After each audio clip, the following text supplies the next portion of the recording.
الحمد لله وكفى وسلام على عباده الذين اصطفى أما بعد فأعوذ بالله من الشيطان الرجيم بسم الله الرحمن الرحيم إن عدة الشهور عند الله 12 شهرا في كتاب الله يوم خلق السماوات والأرض منها 4 حرم ذلك الدين القيم فلا تظلموا فيهن أنفسكم وقاتلوا المشركين كافة كما يقاتلونكم كافة واعلموا أن الله مع المتقين صدق الله العظيم. قابل احترام بزرگوں اور دوستوں، اسلامی نئے سال کا الحمدللہ آغاز ہو چکا ہے. اللہ رب العالمین اس سال کو اہل ایمان کے حق میں خیر و برکت کا ذریعہ بنائے اور ہم تمام کو اطاعت و فرما برداری کی توفیق عطا فرمائے. اسلامی نئے سال کی شروعات محرم الحرام کے مہینے سے ہوتی ہے. سب سے پہلے تو ہم یہ بات سمجھیں کہ اسلامی کیلنڈر چاند کے اوپر مدار رکھتا ہے اور انگریزی کیلنڈر کا مدار شمسی حساب پر سورج کی گردش پر رکھا گیا ہے. دنیا میں مختلف قسم کے کیلنڈر رائج ہے، جس میں ایک نجومی کیلنڈر ہے جو ستاروں سے تعلق رکھتا ہے، ایک قمری کیلنڈر ہے جس کو اسلامی کیلنڈر بھی کہا جاتا ہے، جس کا مدار چاند کی گردش پر ہے، اور ایک شمسی کیلنڈر ہے جو سورج کی گردش پر مدار رکھتا ہے، جس کو عیسوی کیلنڈر بھی کہا جاتا ہے، انگریزی اور جیورجین کیلنڈر بھی کہا جاتا ہے. ایک سوال یہاں یہ پیدا ہوتا ہے کہ ہم نے کیلنڈر کے انتخاب کے لیے قمری حساب کو کیوں تجویز کیا، سورج والے حساب کو کیوں تجویز نہیں کیا، حالانکہ آج دنیا میں اکثر سورج والا حساب چلتا ہے، انگریزی کیلنڈر چلتا ہے. تو اس کا ایک جواب یہ ہے کہ انگریزی کیلنڈر میں تبدیلی کئی مرتبہ ہوئی ہے. سب سے پہلے سن عیسوی 8 میں تبدیلی ہوئی، پھر سن 799 عیسوی میں تبدیلی ہوئی، پھر 1477 عیسوی میں تبدیلی ہوئی، اور پھر 1582 عیسوی میں تبدیلی ہوئی. کبھی سال میں 10 دن کم کیے، کبھی 20 دن کم کیے، کبھی سال کو 14 مہینے کا کر دیا، کبھی 10.5 مہینے کا کر دیا، کبھی کچھ دن بڑھا دیے. لیکن چاند والا حساب آسان ہے، 29 یا 30. سورج والا حساب اگر آپ دیکھیں تو 29 بھی ہے، بلکہ 28 بھی ہے، 29 بھی ہے، 30 بھی ہے، 31 بھی ہے. اس کے برخلاف چاند والا حساب، چاند والا مہینہ یا تو 29 کا ہوگا یا 30 کا ہوگا. علامہ مغربی رحمت اللہ علیہ نے لکھا ہے، یہ ان کا ایک تجربہ ہے کہ مہینہ 30 کا لگاتار 4 مہینے تک ہو سکتا ہے اور 29 کا لگاتار 3 مہینے تک ہو سکتا ہے. تو یہ ان کا ایک تجربہ ہے. مجھے بتلانا یہ کہ چاند والا حساب یہ آسان ہے. حکیم الامت حضرت تھانوی رحمت اللہ علیہ نے اپنے استاد محترم صدر المدرسین حضرت مولانا یعقوب صاحب نانوتوی رحمہ اللہ تعالی کے حوالے سے ایک عجیب تحقیق پیش فرمائی ہے. حضرت فرماتے تھے کہ دیکھیے اگر خدا نخواستہ ایسا زمانہ آ جائے اور ایسے حالات پیدا ہو جائے کہ لوگوں کے دماغ سے تاریخ بالکل غائب ہو جائے، اوجھل ہو جائے، باری تعالیٰ قادر مطلق ہے، سب کی میموری کرپٹ کر لے، تو آپ سورج کو دیکھ کر تاریخ کا فیصلہ نہیں کر پائیں گے، لیکن چاند کو دیکھ کر کچھ نہ کچھ تاریخ آپ لگا لیں گے، اور اگر غلطی رہی تو صرف اسی مہینے تک نئے چاند سے وہ غلطی بھی دور ہو جائے گی. لیکن سورج کو دیکھ کر، اس کی گردش کو دیکھ کر آپ تاریخ کا فیصلہ نہیں کر سکتے. اور دوسری بات علماء یہ فرماتے ہیں کہ دیکھیے چاند کا جو حساب ہے سال بھر میں 10 دن کم ہوتا رہتا ہے، تو اس کا فائدہ یہ ہے کہ عبادات کے جو زمانے اور ایام ہیں وہ ہر موسم میں آتے ہیں.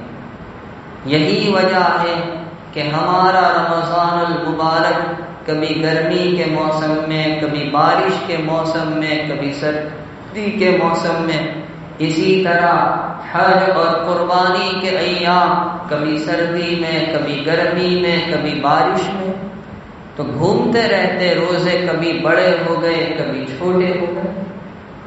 اگر یہ حکم دیا جاتا کہ بس اسی مہینے میں انگریزی اعتبار سے روزہ رکھنا ہے، انگریزی مہینے کو تجویز کر لیا جاتا، مثال کے طور پر مئی کا مہینہ تجویز کیا جاتا، تو ہندوستان والوں کے لیے کتنی دشواری ہوتی، اور جن علاقوں میں اس مہینے میں سردی ہوتی ہے ان کے لیے کتنی آسانی ہو جاتی. تو اللہ رب العالمین کی جانب سے یہ حکمت طے پائی کہ ہم عبادات کو مختلف موسموں میں، مختلف ایام میں ادا کر سکیں، اسی لیے ہم نے چاند کے نظام کو اپنایا. بہرحال چاند کے نظام کے اعتبار سے پہلا مہینہ محرم الحرام کا ہے. ہجری کیلنڈر میں شروعات اسی مہینے سے ہوتی ہے. اب اس کی بھی ایک عجیب داستان ہے.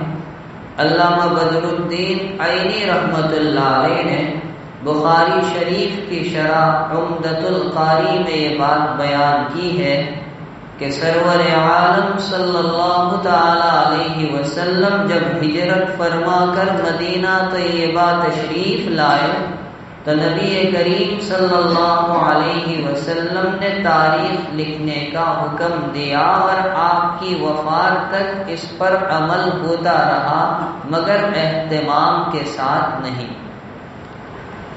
نبی کریم صلی اللہ تعالی علیہ وسلم کی وفات کے بعد خلیفہ اول سیدنا ابو بکر صدیق رضی اللہ تعالی عنہ کا دور خلافت آیا، اور یہ دور خلافت جو تقریباً 2.25 سال کا تھا، جس میں مختلف چیلنج کا سامنا تھا، تو اس دور میں بھی آپ کو تاریخ کی کوئی فکر نہیں ہوئی، اس کی جانب توجہ دینے کا موقع نہیں ملا، حتیٰ کہ آپ دنیا سے رخصت ہو گئے اور امیر المؤمنین سیدنا عمر فاروق رضی اللہ تعالیٰ عنہ کا زمانہ آ گیا، اور ان کی خلافت کے ابتدائی دور میں بھی مشغولیت بہت زیادہ رہی، تو سن 16 میں یا دوسرے قول کے مطابق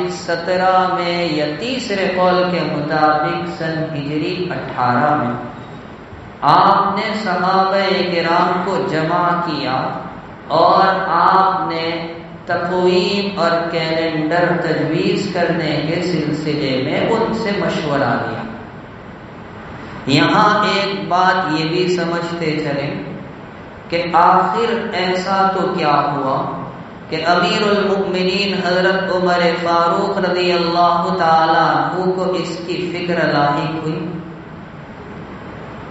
تو اللہ معینی رحمت اللہ علیہ نے اس سلسلے میں مختلف باتیں بیان کی ہیں۔ ایک قول یہ بیان کیا گیا کہ سیدنا ابو موسیٰ اشعری رضی اللہ تعالی عنہ نے امیر المؤمنین حضرت عمر رضی اللہ تعالی عنہ کی جانب یہ شکایت بھیجی کہ آپ کی جانب سے ہمارے پاس مختلف فرامین آتے ہیں لیکن تاریخ اس پر درج نہیں ہوتی، اب ہمیں پتہ نہیں چلتا کون سا فرمان پہلا ہے کون سا بعد کا ہے۔ تو ایک بات تو یہ پیش آئی۔ دوسری بات یہ بیان کی ہے کہ کسی صاحب نے حضرت عمر فاروق رضی اللہ تعالی عنہ سے کہا کہ اگر آپ بھی تاریخ لکھنے کا اہتمام فرمائیں تو کتنا اچھا، ہم نے عجم کے علاقوں میں دیکھا کہ وہ لوگ تاریخ کا اہتمام کرتے ہیں۔ یہ کنز العمال کی روایت ہے۔ حضرت عمر رضی اللہ تعالی عنہ کو یہ بات پسند آئی اور آپ نے صحابہ کرام کو جمع فرمایا۔ تیسری بات یہ بیان کی گئی کہ حضرت عمر رضی اللہ تعالی عنہ کے پاس کوئی دستاویز پیش کی گئی اور اس میں تاریخ تو نہیں تھی لیکن مہینہ لکھا تھا شعبان کا، سال نہیں، تاریخ نہیں۔ تو اب آپ کو سمجھ میں ہی نہیں آیا کہ کون سا شعبان مراد ہے، اس سال کا یا پچھلے سال کا یا 2 سال پہلے کا یا اگلے سال کا۔ تو اب ضرورت پیش آئی کہ ایک کیلنڈر، ایک تقویم کو رائج کیا جائے۔ اور ایک واقعہ یہ بیان کیا گیا ہے کہ یعلا بن امیہ نامی صاحب یہ سب سے پہلے آدمی ہیں جنہوں نے تاریخ بیان کی تھی، لکھی تھی۔ انہوں نے حضرت عمر رضی اللہ تعالی عنہ کی جانب کوئی خط بھیجا جس پر انہوں نے تاریخ، مہینہ وغیرہ لکھا تھا۔ حضرت عمر فاروق رضی اللہ تعالی عنہ کو ان کا یہ طرز پسند آیا اور آپ نے تاریخ رائج کرنے کا ارادہ ظاہر فرمایا۔ چنانچہ آپ نے اکابر صحابہ کرام کو جمع کیا اور اس سلسلے میں ان سے مشورہ لیا اور ان کی رائے معلوم کرنے کی کوشش کی۔ تو اب 2 مسئلے زیر بحث تھے۔ ایک تو یہ کہ تاریخ کی ابتدا کب سے کی جائے، اور دوسرا مسئلہ یہ تھا کہ پہلا مہینہ کون سا رکھا جائے۔ تو جو پہلا مسئلہ تھا کہ تاریخ لکھنے کی ابتدا کب سے، کس سال سے مانی جائے، کس کو اپنایا جائے، کسی کی رائے تھی کہ فارسیوں کے نظام کو دیکھ کر اسے فالو کیا جائے، اس پر عمل کیا جائے۔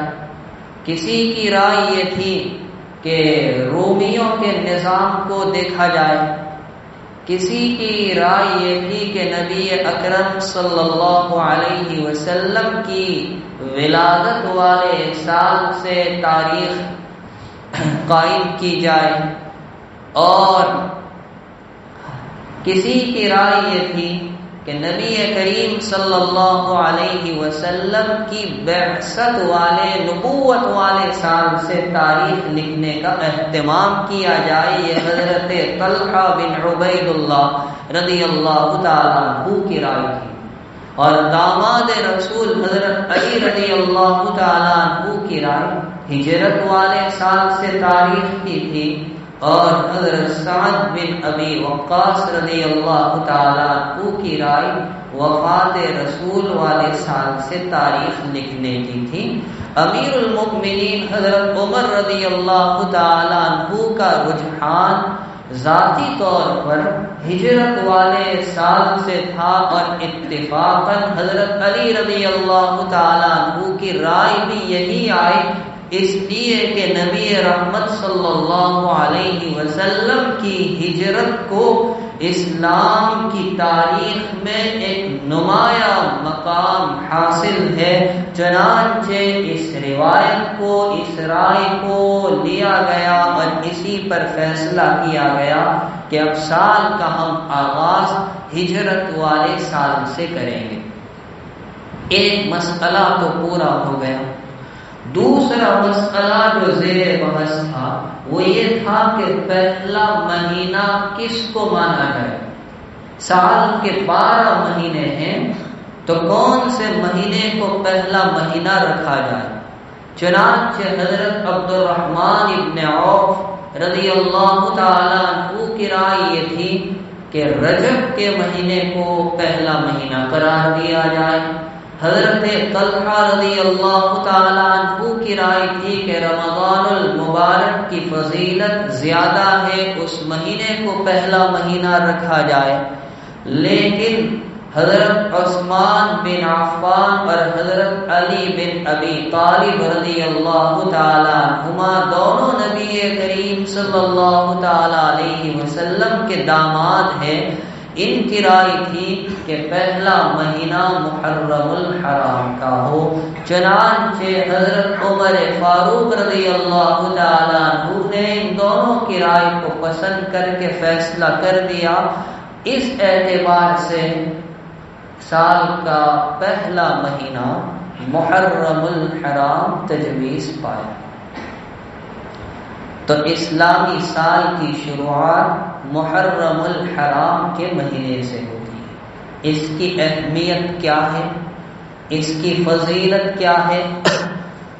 تو اس کی فضیلت کے لیے قرآن کریم کی آیت حق تعالی ارشاد فرماتا ہے ان عدت الشہور عند اللہ 12 شہرا، مہینوں کی گنتی اللہ کے نزدیک 12 مہینے ہیں، اور ان 12 مہینوں میں 4 مہینے حرمت والے، احترام والے ہیں۔ فیہا 4 حرم، 4 مہینے حرمت والے۔ اور ایک حدیث میں اس کی وضاحت ملتی ہے، جناب رسول اکرم صلی اللہ تعالی علیہ وسلم نے ارشاد فرمایا کہ زمانہ پلٹ کر واپس اپنی جگہ آ چکا ہے، اسی جگہ جہاں اللہ نے آسمان و زمین کی تخلیق کے وقت پیدا فرمایا تھا، اور 4 مہینے حرمت والے ہیں، 3 مہینے لگاتار ہے، ذی قعدہ، ذی الحجہ اور محرم الحرام، یہ 3 مہینے حرمت والے ساتھ میں، اور 4تھا مہینہ رجب کا ہے جو جمادی الاخرہ اور شعبان کے بیچ میں ہے۔ اس سے پتہ چلا کہ محرم کا مہینہ ادب و احترام کا مہینہ، یہ مہینہ حرمت والا مہینہ ہے۔ نبی کریم صلی اللہ علیہ وسلم نے خود یہ بات بیان فرما دی ہے، دور جاہلیت میں بھی اس مہینے کا بڑا اکرام کیا جاتا تھا۔ یہ جو 4 مہینے، ان میں جنگ و جدال، لڑائی جھگڑا نہیں کرتے تھے۔ اگر جنگ جاری ہوتی اور یہ مہینے آ جاتے تو جنگ کو روک دیتے، لیکن بعض مرتبہ کسی مصلحت کی وجہ سے جنگ جاری رکھنی پڑتی تو مہینہ آگے پیچھے کر دے۔ آج بھی برادران وطن کے یہاں یہ چیز ہے وہ بھی چاند کے نظام کو فالو کرتے ہیں، لیکن آپ دیکھیے کہ چاند کے نظام کو فالو کرے تو سال میں 10 دن کم ہونے چاہیے، تو جس طرح ہماری عید الفطر اور عید الاضحیٰ 10 دن گھٹتی جاتی ہے، ان کی دیوالی بھی 10 دن کم آنی چاہیے، لیکن وہ ہمیشہ اکتوبر نومبر میں آتی ہے۔ وجہ یہ ہے کہ ہر 3 سال میں یہ لوگ آج بھی 1 مہینہ بڑھا لیتے، ادھک ماس جس کو کہتے ہیں۔ کیوں؟ اس لیے کہ 10 دن کا سال میں فرق ہوا، 2 سال میں 20 دن کا، 3 سال میں 1 مہینے کا، تو ہر 3 سال میں 1 مہینہ بڑھا دیا ادھک ماس کے نام سے، اس لیے ان کے تیوہار ہمیشہ ایک ہی موسم میں آتے ہیں۔ بہرحال نبی کریم صلی اللہ علیہ وسلم نے فرما دیا کہ زمانہ پلٹ کر اپنی جگہ آ گیا ہے۔ مشرکین کی عادت تھی، وہ مہینے کو آگے پیچھے کیا کرتے تھے، تقدیم و تاخیر کا ان کا مزاج تھا، اور یہی وجہ ہے کہ محدثین عظام نے لکھا ہے کہ صحیح قول کے مطابق حج کی فرضیت کا حکم سن ہجری 6 میں آ چکا تھا، لیکن پیغمبر علیہ السلام نے سن 10 میں حج کیا، 4 سال آپ نے تاخیر کیوں کی؟ تو وجہ یہ بیان کی 6 اور 7 تک میں تو مکہ مکرمہ فتح نہیں ہوا تھا، اور سن 8 میں مکہ اگرچہ رمضان کے مہینے میں فتح ہو گیا، لیکن نسی یعنی مہینے کو جو آگے پیچھے کرنے کی جو ان کی عادت تھی، اس وجہ سے حج کا موسم اپنی اصلی جگہ نہیں تھا، اور سن 9 میں اس لیے نہیں کیا کہ مشرکین کے کچھ حرکتیں اب بھی وہاں جاری تھی۔ اب پیغمبر علیہ السلام تشریف لے جاتے ہیں، اور ان کی اس جاہلانہ حرکت کو دیکھ کر آپ خاموشی اختیار کرتے ہیں، تو نبی کی خاموشی بھی حجت اور دلیل ہوتی ہے۔ اس لیے آپ نے صدیق اکبر رضی اللہ عنہ کو امیر بنا کر بھیجا، اور پھر اعلان بھی کروا دیا انما المشرکون نجس فلا يقربوا المسجد الحرام بعد عامهم هذا، کہ مشرکین نجس ہے، اس سال کے بعد وہ مسجد حرام کے قریب بھی نہ آئے۔ تو تاخیر آپ نے اس لیے کی۔ سن 10 میں نبی علیہ السلام حج کے لیے تشریف لے گئے، جس کو حجۃ الوداع کے نام سے جانا جاتا ہے، تو اس وقت حج کا موسم بالکل اپنی جگہ پر تھا، اس لیے پیغمبر علیہ السلام نے اپنے خطبے میں یہ اعلان کر دیا کہ زمانہ لوٹ کر پلٹ کر اپنی جگہ واپس آ گیا ہے، اب کسی مہینے میں تقدیم و تاخیر نہ کی جائے، 4 مہینے حرمت والے، تو دیکھیے ان 4 مہینوں میں 1 مہینہ محرم الحرام کا ہے۔ اس کی فضیلت کے لیے ایک بات تو یہ ہے، دوسری بات یہ ہے متعدد روایات میں اس مہینے کے روزوں کی فضیلت بھی آئی ہے۔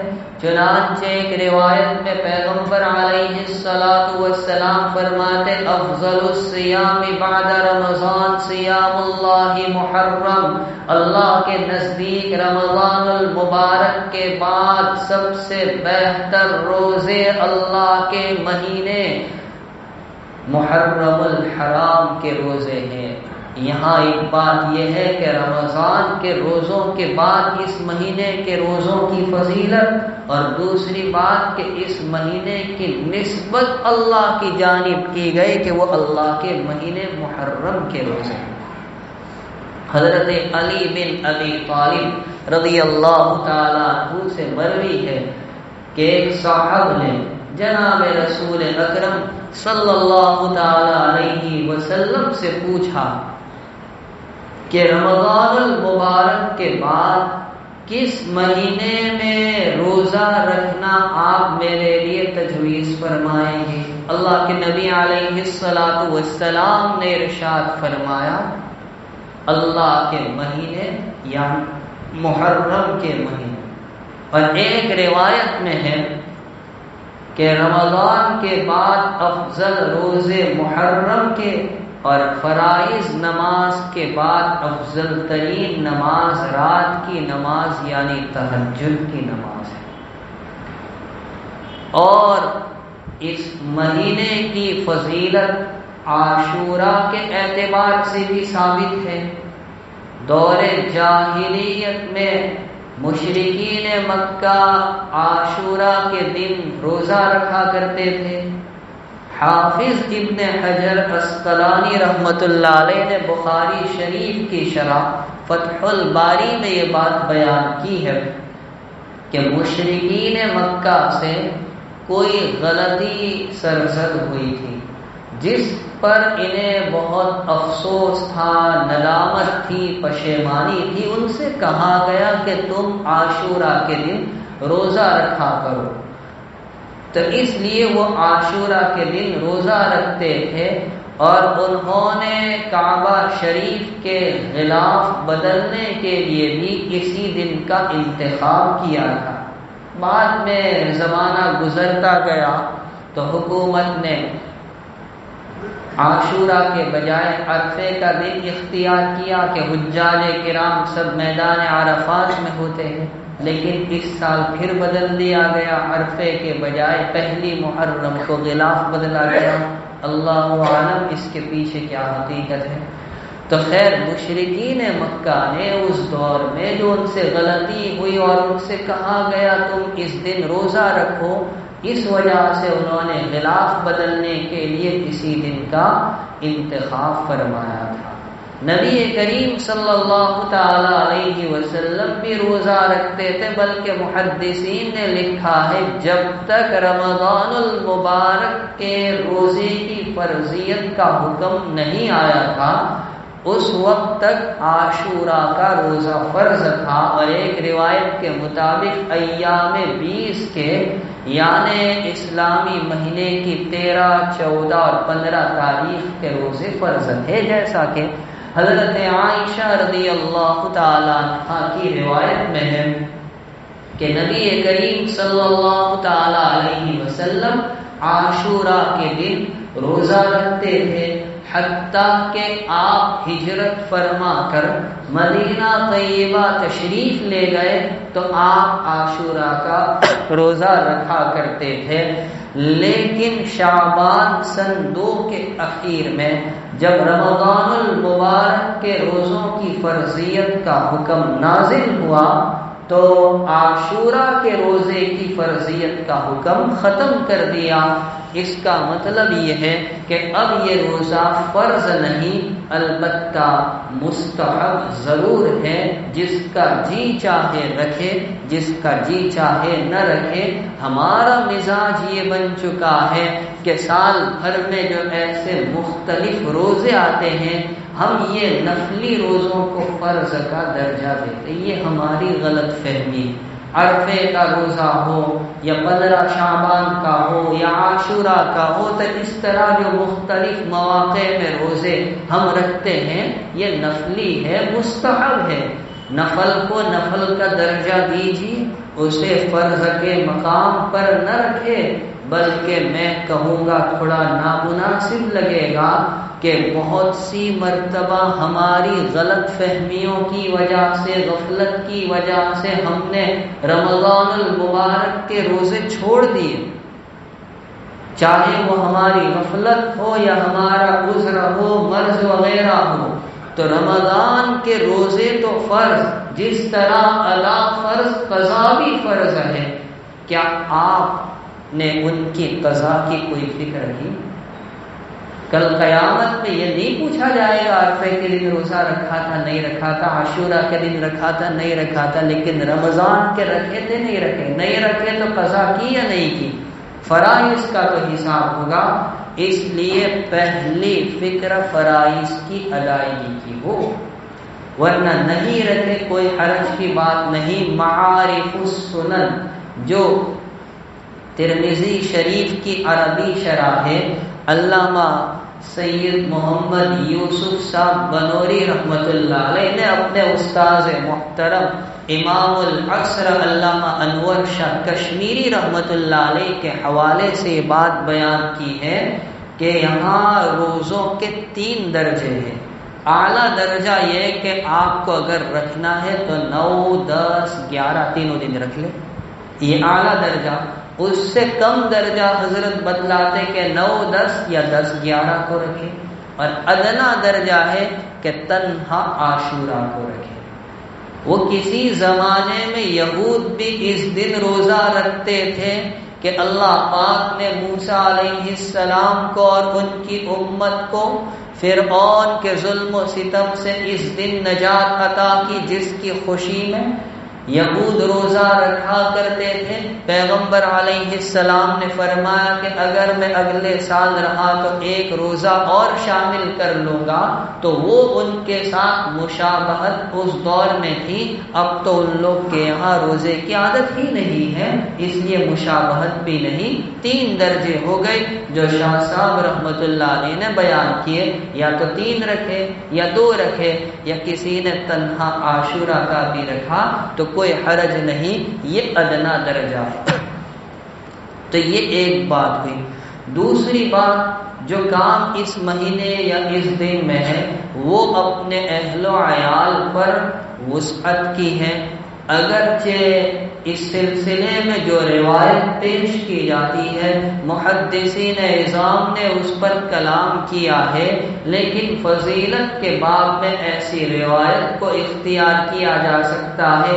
جناب رسول اکرم صلی اللہ علیہ وسلم فرماتے من وسع علی عیالہ یوم عاشوراء، کہ جو اپنے اہل و عیال پر عاشورہ کے دن وسعت کرے گا، رب کائنات سال بھر اس پر وسعت فرمائیں گے۔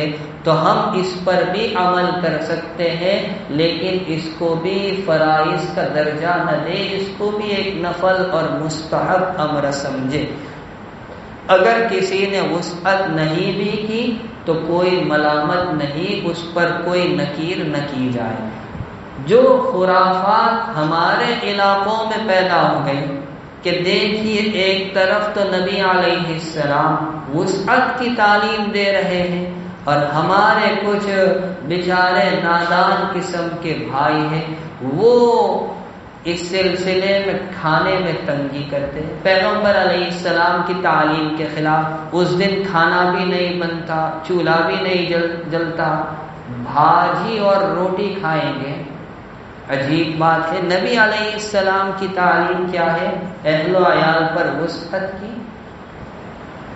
اور خرافات میں ایک چیز ہے تعزیے کی رسم، جو الحمدللہ پچھلے سالوں اور زمانوں کے مقابلے میں تو کم ہوتی جا رہی ہے، اللہ کرے مکمل ختم ہو جائے۔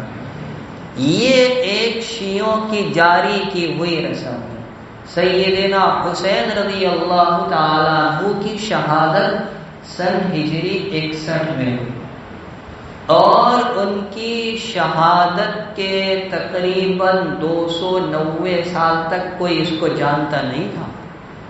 سن ہجری 352 میں ایک شیعہ بادشاہ معین الدولہ نامی گزرا ہے، حکومت ان لوگوں کی تھی، تو اس نے یہ شاہی فرمان جاری کیا کہ اس دن غم اور ماتم منایا جائے، دکانیں بند رکھی جائے، کالے رنگ کا لباس پہنا جائے۔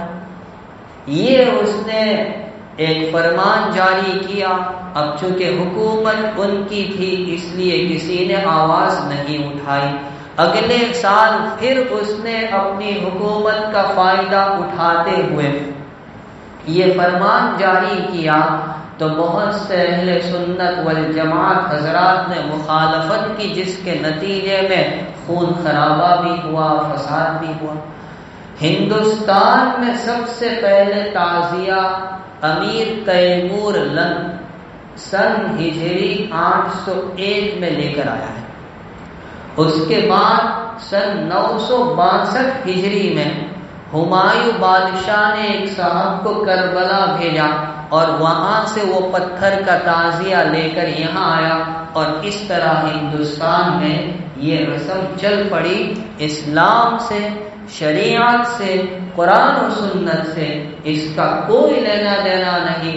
محرم اور عاشورہ کے متعلق جو نبوی تعلیمات اور ہدایات ہیں وہ یا تو اس مہینے میں روزہ رکھنا یا عاشورہ کے دن روزہ رکھنا آگے پیچھے شامل کر کے اپنے اہل و عیال پر وسعت کرنا ہے، غم سے، ماتم سے، تعزیے سے، سبیل لگانے سے اور سادہ کھانا کھانے سے شریعت اور سنت کا دور دور تک کوئی رشتہ نہیں ہے۔ نبوی تعلیمات ہمارے سامنے ہیں، اللہ تعالیٰ ان تعلیمات کی روشنی میں ہمیں زندگی گزارنے کی توفیق عطا فرمائے، رسومات اور خرافات سے ہم سب کی حفاظت فرمائے اور ہم سب کو شریعت و سنت والی زندگی گزارنے کی توفیق عطا فرمائے، آمین یا رب العالمین۔ وآخر دعوانا الحمد للہ۔